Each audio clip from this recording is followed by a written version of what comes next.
Welcome to ExecuTalk, sponsored by the Canada School of Public Service. Je m'appelle Daniel Lowen et je suis ici aujourd'hui avec Patrick Borbey, président de la Commission de la fonction publique du Canada. Patrick Borbey, you've joined us wearing a hockey jersey. Do you want to share that?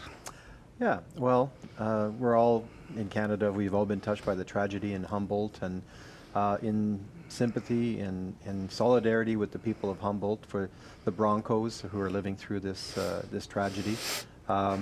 All Canadians were encouraged today to wear a jersey, and I decided I would wear one with the Canadian Maple Leaf. Bravo. And of course, I'm myself, I was a hockey dad, I was a coach, and I still play hockey, so I can relate to what the parents, the coaches, that community is going through right now. Those are really very human things that are happening to people right now, independent of where they work, what they do in their spare time. Tremendous impact across the country in terms of people's hearts going out to each other. And we're all connected, and that shows that we can share the grief and help that community in these very, very difficult moments. Thank you for sharing that. Merci. Comme président de la Commission de la fonction publique, est-ce qu'on peut dire juste en quelques mots le rôle de la fonction publique pour que nos auditoires peuvent bien comprendre? Et la Commission de la fonction publique est une de nos institutions les plus vieilles au pays. On célèbre notre 110e anniversaire cette année. Alors, on est là depuis 1908 pour protéger l'intégrité du système de dotation du recrutement à la fonction publique, assurer que les postes sont dotés selon le mérite et de façon non partisane et professionnelle. Donc, on a quand même un rôle important à jouer de ce côté-là, qu'on joue depuis ce temps-là. Mais on offre aussi des programmes, des services. On a notre centre de psychologie du personnel qui a des tests de toutes les sortes, pas juste pour les tests linguistiques, mais toutes sortes d'évaluations par rapport aux candidats. On a des programmes de recrutement nationaux comme le recrutement postsecondaire. On a des programmes étudiants. D'ailleurs, j'encourage tout le monde à penser à le recrutement de leurs étudiants. C'est le temps maintenant de faire des plans, de commencer à nous appeler pour se faire référer des candidats.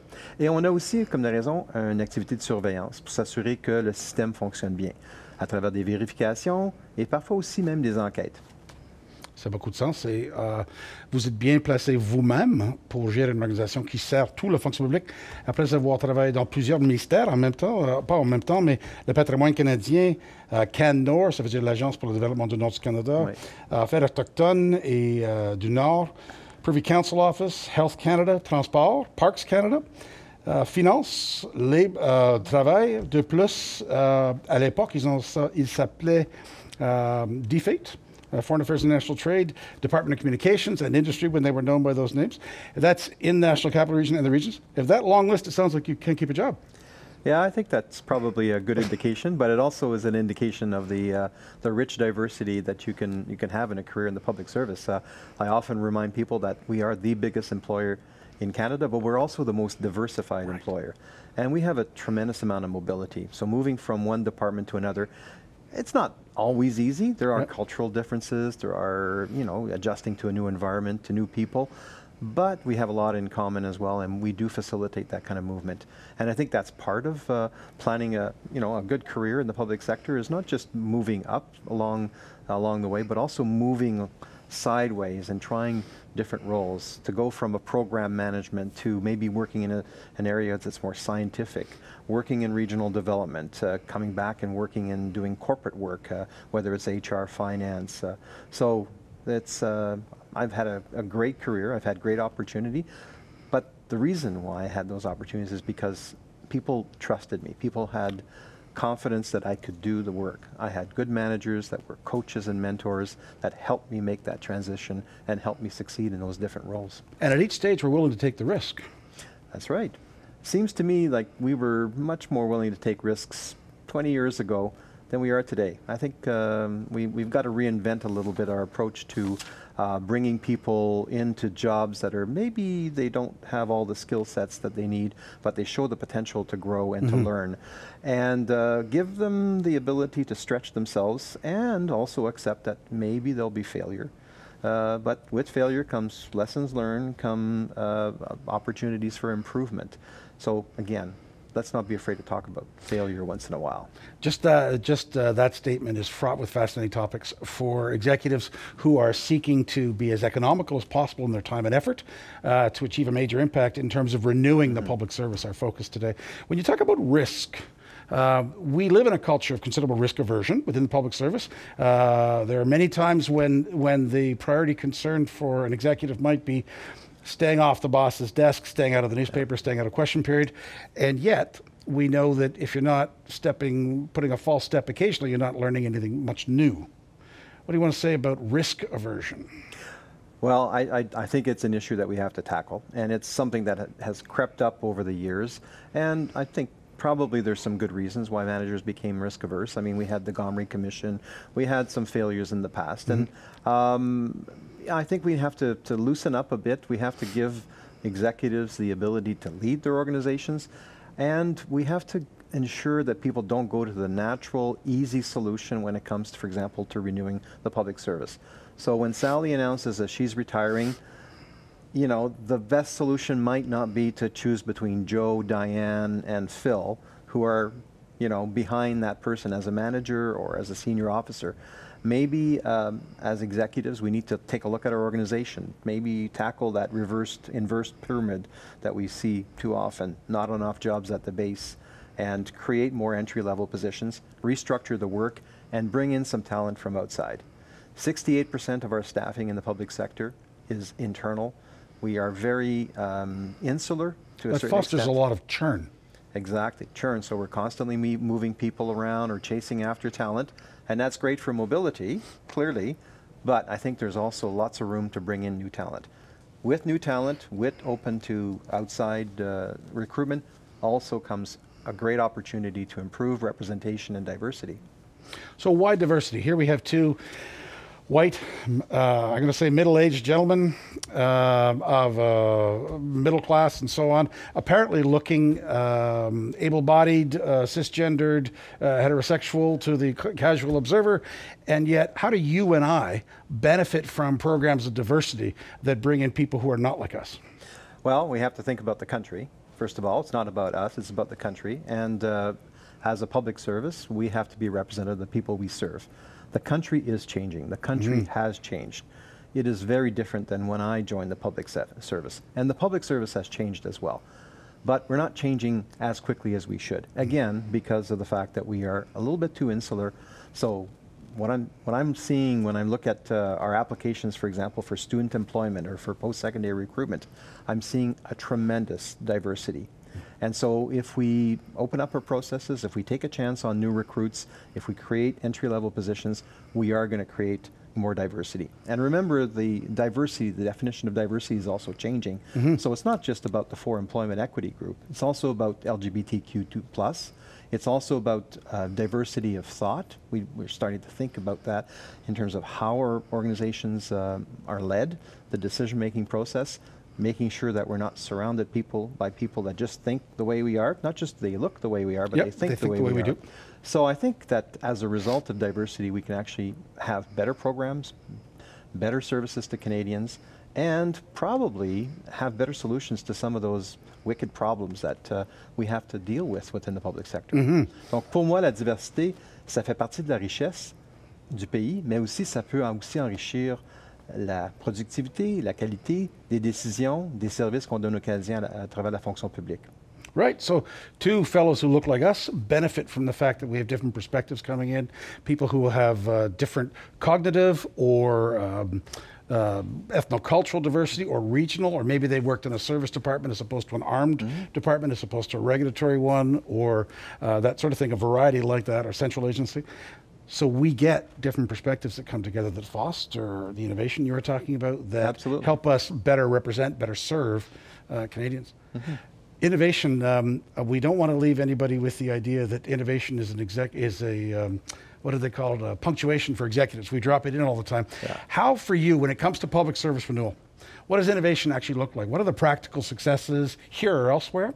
What are the things that our executives online and others can do today, tomorrow, the next day to foster innovation? Well, I think it's everybody's business to look at their job, to look at their work through the lens of innovation and creativity. Right. Small ideas, small changes, small suggestions can be just as important as, you know, sometimes major changes that we're contemplating.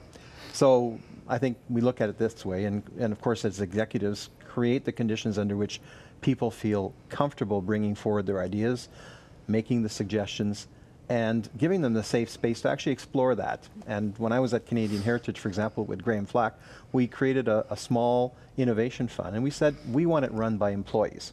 It's not going to be run by a manager. We had a manager there to sign off, as we called her la marraine, the godmother. It was a woman. But the employees decided which of the innovative ideas would be pursued. And some of them were fairly complicated, very sophisticated, but a lot of them were very small things that didn't require a lot of resources, a lot of effort. At the Public Service Commission, we are certainly taking innovation very seriously. We have a responsibility to ensure, as part of renewal of the public service, that our programs, our services, our policies are as modern as possible, are adapted to the reality of today. We, by and large, still manage a framework that was designed in the 80s at a different time. We've completely changed. In the digital era, we have to have different solutions. So we are taking an experimentation approach to looking at things such as a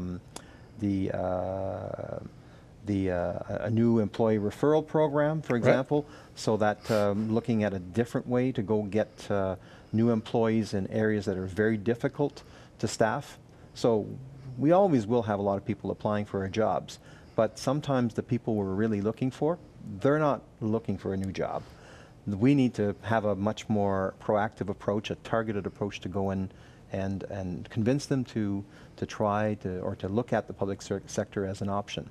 So there are various pilot projects, and we're doing some prototype development also in terms of our recruitment platform, working with users, both applicants as well as hiring managers, to see what is it that they really need, what's a more intuitive experience when you're hiring or when you're applying for a job. Our dream is to have an Amazon type of environment where, you know, it's almost a one-click apply as a candidate, and where you have a much more feedback on as the staffing process comes along. Right now, we hear quite often from candidates, we apply, we don't hear from you for 6 months, for 9 months. Are you really serious? Are you really looking for new talent? Est-ce que ça vaut la peine pour moi d'appliquer encore à une autre fois si je n'ai rien reçu comme réponse? C'est ça. Alors, on a beaucoup d'applicants pour nos programmes, mais est-ce qu'on a les bons applicants? Est-ce qu'on a vraiment les gens qu'on veut aller cibler pour aider à renouveler la fonction publique? Donc, on a beaucoup de travail à faire de ce côté-là. Et pour moi, ça passe à travers une approche d'expérimentation, une approche de faire des projets pilotes, de tester des nouvelles approches, de gérer le risque, de bien gérer le risque, et d'accepter aussi que dans certains cas, on va avoir des échecs. Oui. Mais qu'est-ce qu'on peut apprendre des échecs? We've got a term that we used to use at Canadian Heritage, which was fail forward. So fail, and fail early, but then learn from your failure and then make adjustments necessary to then move on. That goes naturally with what you were saying about exploring. You're exploring some initiatives, which implies that you're not certain how they're going to go. You're not certain they're going to be a roaring success, but you're exploring those in order to find out what is working, what will work and what doesn't, with which populations, for which kind of work, and so on. Yeah, and I have to say, I say we, but I mean we as the public service at large, because the Public Service Commission is exploring alternative methods for recruitment, but a lot of departments are doing really neat things as a result of the delegation, the transfer responsibilities that we've made over the years with the new direction in staffing. We have a lot of departments that are trying new things, and then we want to learn what works, what can we apply then more broadly in the system. That's profound. Si on entend les lettres de mandat des ministères, si on entend les discours des sous-ministres, le fait que le président de la Commission publique, Commission de la fonction publique, le fait que le greffier, le fait que le président du Conseil du Trésor nous demande d'innover, d'explorer ce qui va bien aller pour digitiser ce qu'on fait, pour améliorer nos services aux clients, pour mieux travailler ensemble avec nos collègues, pour mieux collaborer avec des ministères différents horizontalement. That suggests that there needs to be, from executives on the front line, greater confidence, greater courage to consciously go to their boss and say, je vais essayer quelque chose, je ne sais pas si ça va bien aller. Absolument, absolument. Ça commence là. Je veux dire, nous, à mon niveau, même au niveau des sous-ministres adjoints, on peut donner le ton, mais c'est vraiment au niveau des directeurs, des DG, que les grands changements peuvent se faire. c'est là qu'on s'attend que le leadership va se faire. Et puis, si on veut vraiment renouveler la fonction publique, je pense que c'est à travers leurs activités, leurs décisions quotidiennes, la façon qu'ils vont appliquer des décisions, faire de la planification des ressources humaines, utiliser la gestion de talent pour faire avancer le développement de leur main-d'œuvre. Oui, ça a beaucoup de sens. When you're talking about renewal, I noticed that the Commission is doing some significant things about promoting the employment, recruitment from groups that are underemployed in the population. Indigenous people, veterans, recently retired veterans, young people, people living with disabilities, as well as in addition to that, you're introducing some of the tools you mentioned that neutralize the question of gender or culture or disability in the hiring process. There are some risks in launching those, in launching programs that are student programs targeted to particular populations. How do you think executives, how do you think directors general, senior directors, executive directors can encourage the use of that in their own sector, branch, region, and so on? Well, certainly we're there to help provide the programs that they can tap into. So, for example, this summer we have the Indigenous Summer Employment Opportunity Program, which grew from a pilot project that the Treasury Board Secretariat initiated, and now it's a national program. We have already an inventory. I'm not sure what the numbers are today, but last week it was over 550 candidates were available. Wow. And they can be referred now. So that is a very targeted program that can help us improve the diversity, improve the participation of Indigenous people. Now, recruiting people is one thing, but onboarding, having a successful onboarding experience, working on retention, helping with development, showing employees a vision in terms of how you're going to help them grow to their full potential, I think that's equally important, because the last thing we want is to recruit people, bring people in, and then have them leave because they're discouraged because they don't see the future, the opportunities within the public sector. And in that context, I also would mention, again, when looking at diversity, I'm also conscious of the fact that where we have our biggest gap in our workforce is with millennials, young people. We have not been recruiting enough over the last number of years. We have an aging workforce. Baby boomers are going to be retiring, are going to be leaving, and we're going to leave a big gap behind because we have not prepared the next generation. So, for example, 21% of our workforce right now are millennials. They represent 34-35% of the total labor force in across Canada. And 21% of the workforce in the public service are millennials, those who are, say, 35 and under. Yeah. So we're grossly represented in terms of the people who are going to be arranging for my pension check, who are going to be providing services to Canadians, who are going to be defending the country, providing health oversight, that sort of thing. Exactly. And the projections are that within 10 years, they will represent 75% of the labor force across Canada.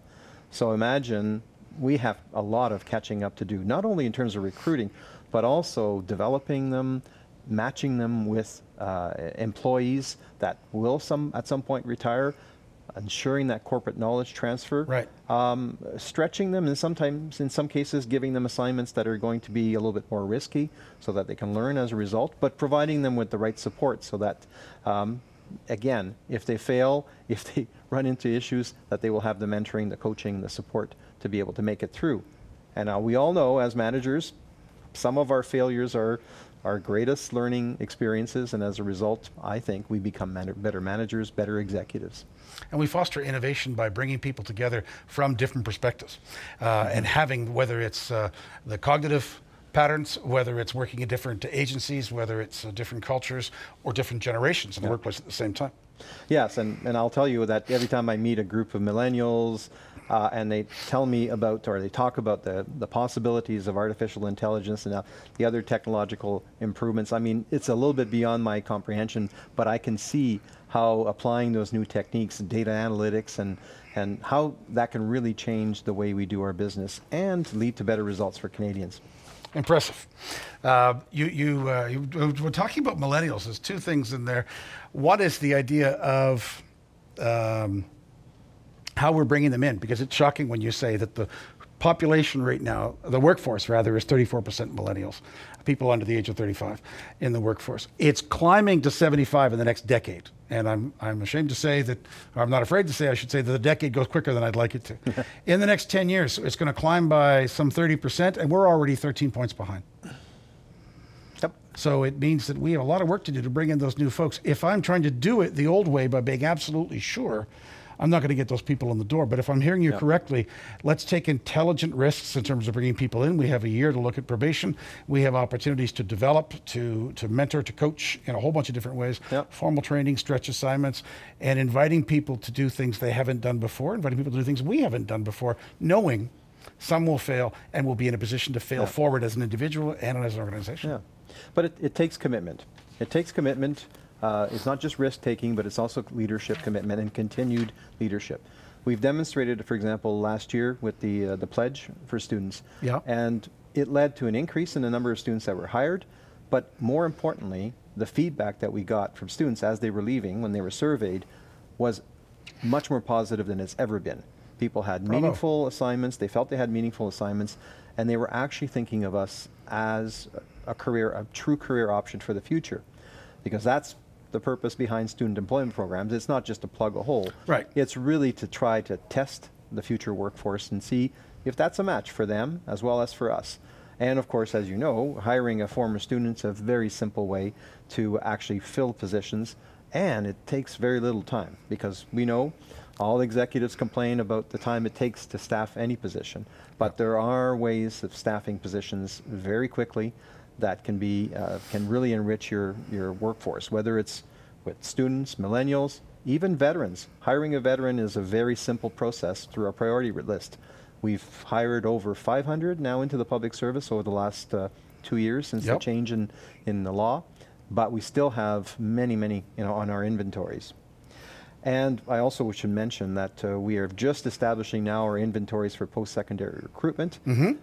We have over 16,000 qualified applicants that are there, some of them in very particular streams, such as for computer science or for trades, human resources, and managers, executives can go and tap into those pools right now to renew their workforce. So hiring managers at every level can avail themselves not only of the inventories you've created at the Commission for CR 345, AS 123. I don't plan to ever run any of those competitions again, any of those staffing processes again, knowing the work that you folks have done, but you've also partially pre-qualified people in a whole range of professions and classifications.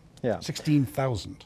16,000, and you mentioned CRs and administrative staff, but unfortunately is still the largest demand. When I looked at the stats recently, 26% of our external recruitment were for CR jobs, and only 11% of the total workforce across the public service are CRs. And we know with technology, that's an area that's going to continue to diminish in importance. So I think we still have a situation where our managers, our executives are taking maybe short-term, less risky decisions by bringing people into CR positions, and probably bringing people that are overqualified and putting them in situations where perhaps we're not using their talent to the best extent possible. Ce sont un peu comme on attend on encourage les cadres supérieurs et leurs gestionnaires d'engager les gens de l'externe pour populer la fonction publique de l'avenir. Surtout les gens qui arrivent avec d'un programme comme Co-op ou FSWEP ou un programme ou le répertoire postsecondaire, des choses comme ça. Au lieu de chercher un CR4 chez eux, peut-être mélanger ou avoir un bon équilibre des gens de l'interne, des gens de l'externe, pour ne pas avoir 64% de nos dotations basé sur les gens qui sont déjà à l'interne. Oui, ça prend un mélange. C'est certain là, qu'on a besoin du nouveau sang, mais on a aussi besoin de développer les gens qui sont déjà à l'intérieur du système. Et il y a des gens qui ont quand même plusieurs années encore à contribuer. Donc, ils méritent aussi d'avoir la chance de pouvoir se développer. Alors, je pense qu'on devrait avoir une approche qui rencontre les besoins à tous les niveaux, incluant les gens qui vont éventuellement, dans quelques années, prendre leur retraite. Est-ce qu'on peut trouver une façon de leur permettre de pouvoir transférer leurs connaissances, aider à former la prochaine génération qui va continuer le leadership qu'ils ont démontré. Le Canada, on est très, très fiers de notre fonction publique. Comme vous le savez, on est coté parmi les meilleurs. Le meilleur selon l'index du Civil Service Effectiveness Index. We showed up number one in the Civil Service Effectiveness Index. Number one according to that index, very closely followed by other Westminster types of countries such as New Zealand and Australia. But in order to maintain that level, we have to continue to work on renewal of our public service, because the people who make up the public service of Canada are the main reason why we've achieved that level of excellence. Right. They are 80% of our spending. They are our entire workforce. They're the people who move us forward. I'm going to try to pull some of what you've said as a description of renewal, just in the last couple of minutes. And I want you to laugh, add, correct, as you see fit. The importance of bringing in new talent, blending it with existing talent to foster innovation, knowledge transfer from between generations, to tap into underused portions of the population, to make sure that we're drawing out, whether it's from new Canadians or veterans or Indigenous people, make sure that we're drawing all that talent forward, somewhat to the degree that we also at one point recognized we were ignoring women and all the talent they brought to the workforce. And there's an opportunity to bring in that much more talent and to find ways to not only recruit but onboard effectively, performance manage, practice learning and development, so that we can retain those people and then help them to find the appropriate fit within the public service. Not just those groups, but also youth through the various programs that you've enumerated, the people who will be in learning from the gray hairs, learning from everybody as those generations replace each other. What would you add to that? That's a pretty good summary, I have to say. I would add, you talked about women. I'm glad you mentioned it, because again, even though in the public service, women are actually overrepresented in terms of the overall public service, we know that they're very significantly underrepresented in certain key areas related to STEM. So for example, recently when we ran our post-secondary recruitment campaign, we focused on CSs, because we know there's going to be quite a demand for staffing in that area. Computer science area. And again, we were disappointed, and maybe it's just a reality of not just of our labor market, but also even our school system, but that there were less than 30% of our candidates that were women. So we've got a lot of work to do here. Alex Benet's talked about it. There's some interesting initiatives such as Hacker Girl and initiatives like that I think we have to now really aim at. Even high school is too late, grade school, in terms of getting young women to continue to study in these areas, because there'll be tremendous opportunities in the future, and we don't want them to miss out. The other for our sake, for our sake, we don't want women to miss out, because they make up more than half the population. We all need to tap into that talent. And the other point that you made also is the whole regional representation. I think again, if we want a representative public sector, then we also need to make sure that our regions are very strong, and that's something that I'm a little bit worried about. I find that our programs, such as the student employment programs, are underutilized in the regions. Again, maybe managers there in the regions don't feel as comfortable in taking risks, and I think we need to send them the right signals. So for example, in our co-op programs, we hire about 4,000 co-op students on an annual basis, but 62% of them are hired in the National Capital Region. Right. Even though 55+% of our workforce is outside of the NCR. Okay. So clearly there's some more work that we need to do to make sure that our regions are also strong from a renewal perspective. I've lived in Ottawa for years, but the best as I can tell, there's nothing special in the water in Ottawa that uniquely qualifies me for positions in the national capital. No. So anything you want to say about areas of selection? But first, I will confess to having set areas of selection in order to reduce the number of applicants. I will confess to that. That I now look at that and realize how foolish that is. In that I'm denying access to all Canadians who pay taxes, who are being served, who get a chance to vote, participate in our economy and our democracy. What do you want to say about area selection and the fact that we so often limit that?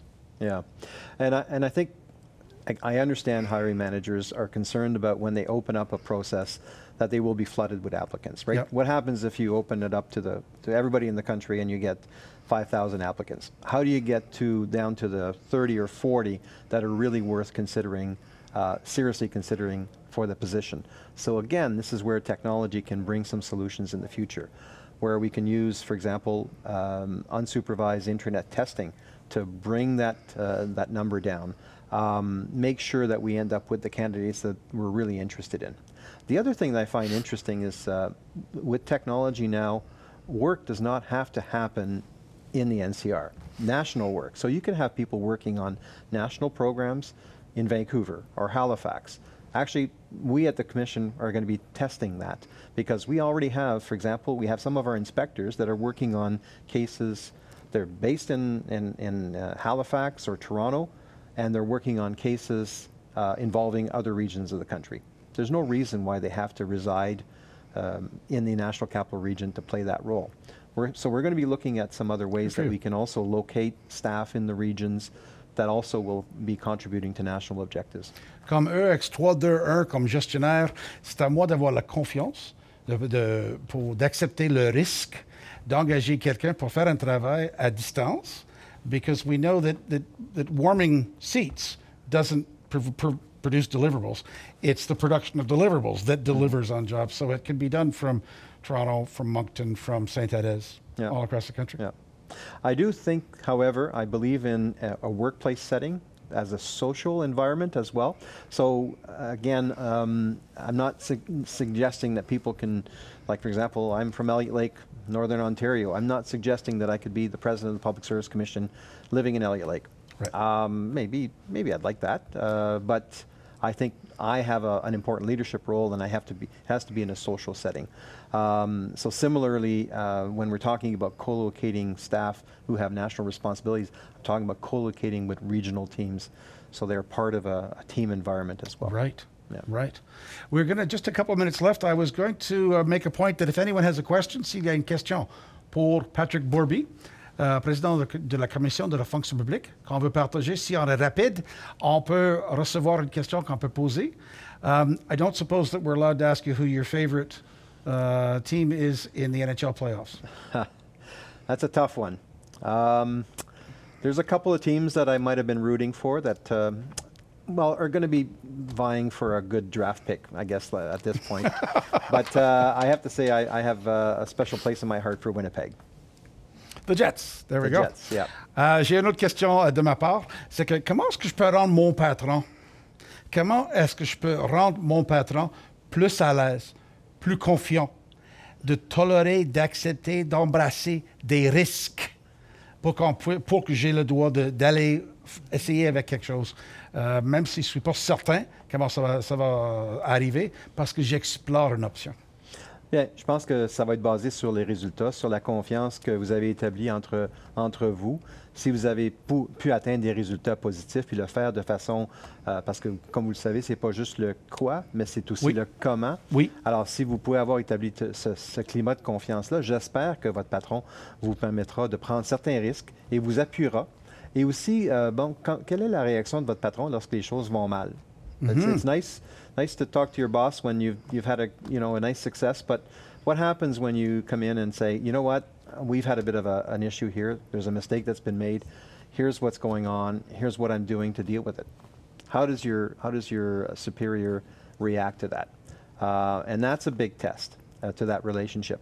Alors, j'espère que si vous avez confiance en cette relation-là, que vous allez pouvoir prendre un certain risque et après ça, pouvoir démontrer des résultats. Les résultats se démontrent quand on parle de l'embauche.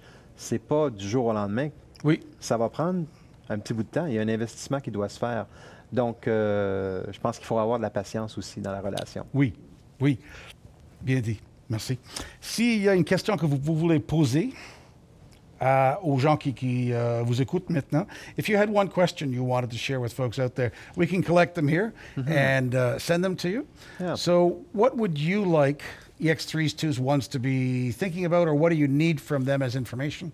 Well, I'd like to know, what is it that's preventing them from making decisions that take them outside of their comfort zone, taking some risks in terms of staffing, using national inventories, expanding the use of students. What are the issues that are preventing them? How many of them, which ones of those are internal to their organization and where they may have some influence working with their deputy to create the right conditions, and which one of them, frankly, should be directed to the Public Service Commission, because we're not perfect. We still have a lot of work to do to ensure that our tools, our approaches, our policies are well suited to the needs of our hiring managers and our candidates. And so we want to know if there's something that we can do to improve, things that we're not doing well, that are not working well, we want to know. La porte est ouverte. C'est ça. Gênez-vous pas. On est toujours ouvert au feedback. On veut entendre la rétroaction parce que c'est beau, là, on peut investir quand même dans des programmes, des politiques, des inventaires, mais s'ils ne sont pas utilisés par les gestionnaires, ça ne sert vraiment à rien. Donc, on veut vraiment avoir votre rétroaction. Merci beaucoup. Patrick Borbey, President of the Public Service Commission of Canada, wants to know from you what it is that's keeping you from being innovative, from taking intelligent risks, and from making full use of the services that are available, and each of us making the effort in our specific environment to help renew the public service. Merci beaucoup. Merci beaucoup. Ça m'a fait plaisir. Thank you.